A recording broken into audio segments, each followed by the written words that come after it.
Hallo miteinander, I'm Gesh86 and this is Genso Wanderer. This game already has some presence on my channel. All of it was unnarrated footage to make people curious about it. I decided to give it even more exposure with a proper let's take a look at. If you don't know, Genso Wanderer is another Touhou fan game that made it to international PlayStation 4s in the March of this year. Its genre is often called a mystery dungeon game. More correctly, it would be a roguelike dungeon crawler RPG, but the Pokémon Mystery Dungeon series was so successful that people will know what's meant when you use that name for it. The real godfather game of this genre is from the 80s, the old Rogue, displayed only in ASCII. The next influential one to follow with actual graphics is Chunsoft's Super Famicom title, Shiren the Wanderer. This is the one they had in mind when it came to what to spoof here. That's why the English title includes Wanderer.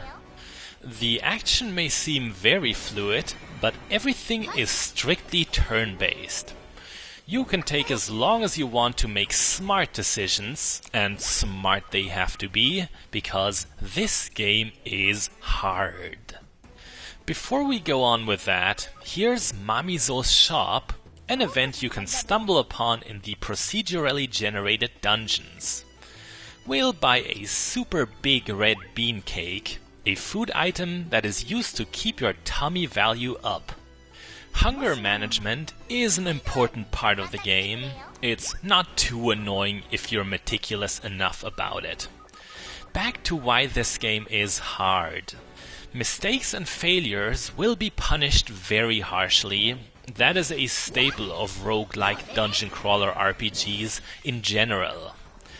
They dare to take away resources and accomplishments that most other RPGs would allow you to secure in some way.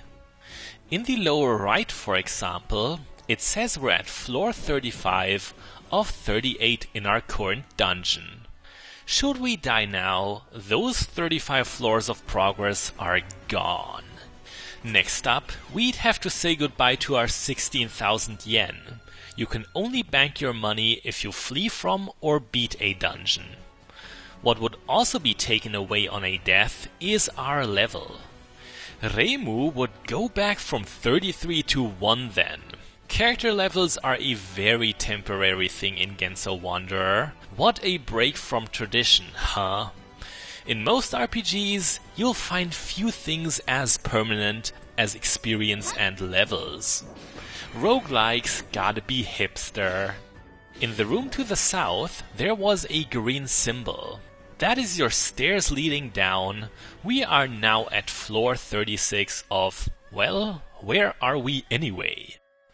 If you know the game a little, this will seem like the first mandatory dungeon of Genso Wanderer, but it's not quite. It's an optional mission given by Kassen called Biking vs. Hakure Shrine Maiden, Memories of Battle. It's the only way to replay Koren Tower somewhat authentically, otherwise the boss at the end wouldn't be there. You can tell it's not the early game, because we have Satori as a companion. You can only bring Futo with you during the Biking arc. Doing some crafting and inventory management here. Weapons, armor, accessories and consumables are very important, especially those consumables. Honestly, by herself, Reimu isn't versatile. She can hit enemies, and she has 4 different types of Danmaku with limited ammunition. Those can be a boon, but what really differentiates a good player of this game from a not-so-good one is getting the right items and using them in the right situations. The second half of this video is going to give us some fine examples of that. The weapon Reimu uses is another indication that we've been to more advanced areas of the game. It is called a nail bat, and it's quite a gruesome instrument. That stain on it is not marmalade. It might have been used in that one scene from Inglourious Bastards. The nail bat is the second evolution of a kid's bat. All equipment you put on gathers its own experience, and if you use something long enough, it will upgrade itself. Items can also be powered up by Nito Fusion, which lets you trash objects to strengthen others. Through all of these methods, it's actually a level 57 nail bat plus 47, with an abundance of special effects like extended reach, for example. You would not have a weapon so powerful at this point. We've already found the stairs to floor 37. They are only a few steps away, but we should first mix a couple of more items. Mixing is your function for creating consumables like potions, food, or spell cards. We absolutely have to do this now, because floor 37 is a boss fight, and you want to squeeze out what you can for those. We didn't have many materials, but they were enough for a green juice, a decent healing item. And yes, you need that many preserve gaps. They allow you to carry much more stuff than your limited inventory space normally allows. Alright, this is the game's first boss, and he has lots of minions, the Bioroids. When there are many enemies in a room, a fantasy seal is a good countermeasure. It doesn't do too much damage, but everything in the same chamber as you will be hit. Our opponent is Renosuke, but he has been possessed by greed, turning him into the evil, sinister Bai-King.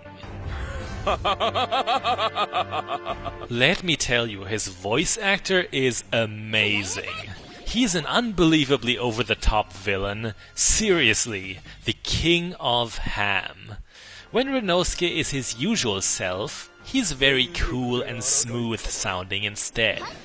As for what the boss can do, he may buff his minions, improving their strength, speed, or durability. He may also revive them if you destroy all Bioroids, but he doesn't seem to feel like it now, so we're pelting him with yin-yang shots. Deal over 250 points of damage, and he will put on a golden armor, entering his battle mode. He can still do what he did before, but will also close in now. That can be bad. The Bai-King hits extremely hard in close combat. On top of that, the small fry are back, and they have surrounded us. In such a case, the spell card All Sides Lethal Dragon can be a lifesaver. It doesn't have the unlimited range of Fantasy Seal, but it is a lot stronger. Okay, they're taken care of. The way we are now, the Bai-King might kill us in a single hit. The potion I recommend for this kind of situation is the Swift Medicine.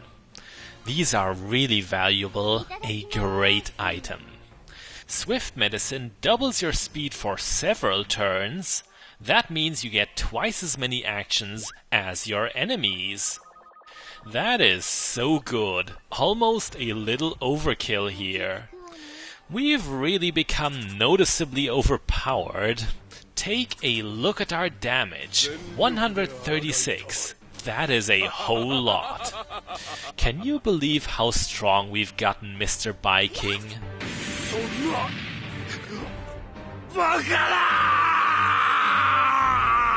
I love this guy. So was that it? No, remember I said the dungeon had 38 floors.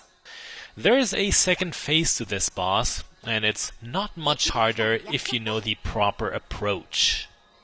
We are up against the evil spirit, the Avaritia Shinentai, now loosened from Renosuke's body. We switched Satori's AI to attack mode, which makes her approach the boss and distract it, while we can land hits from a safer position. Splitting up from our partner also means that the Avaricia's most common attack, the Gaze of Mammon, won't hit both characters anymore. A smart move. Satori will have to endure some nasty attacks. That's okay, your partner counts as very expendable in Genso Wanderer. With the spell card Lord Okoto's Roaring Revival, you can resurrect them with full health again. Even better, if you use it in advance, they will auto-resurrect on death and can keep tanking in the position they were. With that, Avaricia is under perfect control. All we have to do is beat it down. It also has underlings, but they're hardly a problem. Genso Wanderer really only gets tough at the Bunnyland chapter and onward. But from there, it can get almost a little too tense for me, and perhaps frustrating. The last mission I successfully did was Oku's recruitment, and that was draining. It burned me out a little, I must admit. I swear I will pick the game up again one day. There are a lot of soft factors that I really adore about it, like the artwork by Kuri, or the cutscenes in general. If you've seen my video titled Kagero is the kind of person Satori is interested in, you know what I'm talking about. Well, that's it. The scenario has been won. I'm Gesh86, and this was a more in-depth look at Genso Wanderer. A quality game, but perhaps not tailored after my own preferences. Bis bald!